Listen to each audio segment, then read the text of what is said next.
As expected, Port Adelaide has recalled ruckman Paddy Ryder to face Sydney. Tom Rehn joins me, as always, with the teams. Now, Tommy, is that the only change? Yeah, it is, Tredders, and the man who misses out is Kane Mitchell. Do you think he might be paying the price for spraying that kick late against Carlton? I think if you do, that's pretty harsh. Very rarely you get dropped for one kick or one effort. But, the game was on the line. He didn't do it. But I think just, you bring back class, let's face it, and he hasn't warranted staying in the team. His form has been up and down. He's not the only one, but, you put yourself at risk when you don't play well. Simple as that. Well, not surprisingly, with Ryder back, the coach, Ken Hinkley, is very, very happy and excited to have him back in the side for tomorrow night.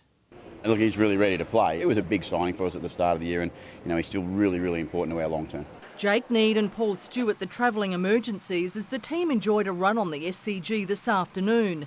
Ken Hinkley scoffing at suggestions the Power is celebrating the timely suspensions of Sydney's star forwards, adamant it was the Swans' defence that tore them apart in round 2. They took us to the cleaners a little bit in that game with their defensive pressure. They were all over us, so that was the key ingredient to their game in that night. And, that's what I say about Buddy and Tippett not being there. The defensive ingredient is their team, and that's the thing that got us in trouble last time.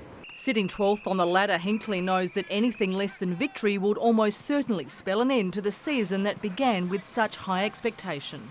Look, I'm really stressed to the players this week about the way we want to attack the game and the way we want to go about playing our football. And it's as important to be worried about what we're doing as it is Sydney this week for us. Vicky Schwartz, 9 News.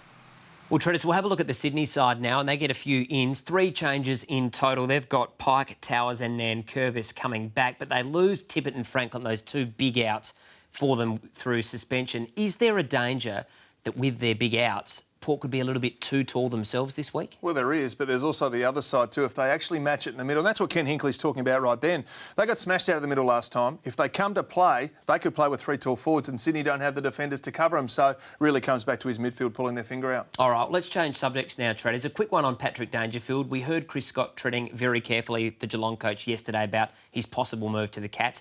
Paddy was asked about it this morning and if it will be tough lining up against the Cats on Sunday.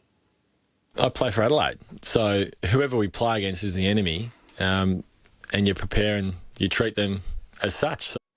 Is it going to be awkward for him on Sunday? No, you can never fault Patrick Dangerfield's endeavour. He's 100% professional and he will go out there to smash the Cats, make no mistake about that. Yeah, well said. Who are you tipping for this game tomorrow night? People might call me mad and you'll call me mad, Rennie. Thank you. We'll see you again tomorrow night with the Crows game. I'm going Port Adelaide. Reason why?